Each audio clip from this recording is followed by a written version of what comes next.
Okay, so I did a short about this. So if you want the 1 minute version, you can just check my actual username and go to the short for the 1 minute summation. But basically, what I had happen over the weekend was I was towing my trailer and I got an engine code that popped up, and it was a P0078 for low fuel pressure. The truck ran fine. And then after I was done my 200-kilometer tow, I shut her down. And when I went to start it the next day, it was chugging and stalling and having a hard time keeping running. Like, just it felt like it was in limp mode. So the low fuel rail pressure, I thought, well, I better check my filters. So I pulled out my filter here at the front of the engine, had a look, and it looked pretty good. Like, I changed it 7,000 kilometers ago, so it just had a tiny bit of black on it, but it was fine. So I thought, okay, well, I better check that rear fuel filter as well. So I went underneath the truck to the back end, and I'll show you that in a bit. And I checked that filter back there by opening the drain port. And there was a lot of diesel there, so I thought, well, that's kind of strange. So I just changed both the fuel filters, no problem, like I normally would. And then I went to prime it, and I wasn't getting any fuel up here at the front.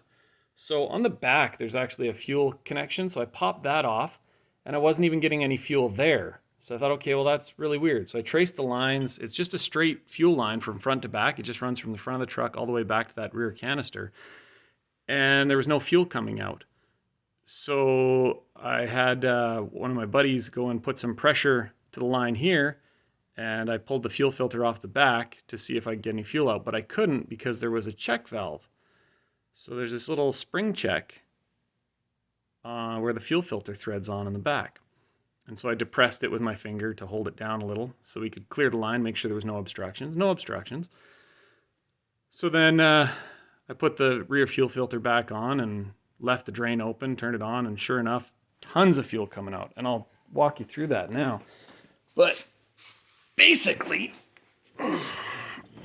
underneath your truck, you got your fuel tank, your drive line, you're kind of in between that, right? And your exhaust. So this fuel housing here, I drained it here, and then I left the key on, and when the fuel pump kicked on, a ton of diesel came spraying out of here. So I knew that I was getting good flow from my in-tank pump. But there's two lines that tie on. One is supply to the filter, and the other is supply out of the filter to that front filter. And where this filter threads on, there's a check valve inside of it. So I just thought, well, you know what? I'll give it a shot because I'm out in the middle of nowhere.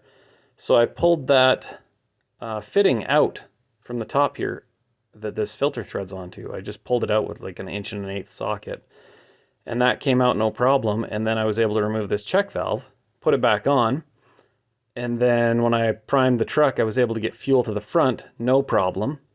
And I was able to start the truck and tow my 17,000-pound trailer the 2 hours back home without the truck struggling at all, and no check engine code because it was getting fuel pressure. So what that's all a symptom of is the in-tank fuel pump is not providing enough pressure to overcome this spring. So I do need to replace my fuel pump in my tank. And all I'm going to do is I'm just going to burn out a diesel so I have no more in my tank, and then I'm going to drop the tank and replace my fuel pump. Whether I do an aftermarket one or not is still to be decided, but that might get you out of a jam because all the other videos basically talk about replacing your fuel filters and, maybe you've got to replace your fuel pressure rail sensor or your fuel pressure rail regulator, but I literally just wasn't getting fuel to my canister up front at all. And all it was a ball and a spring. So, saved the day, got me home, didn't have to pay to tow my truck. It was a great win. Maybe it'll help you out.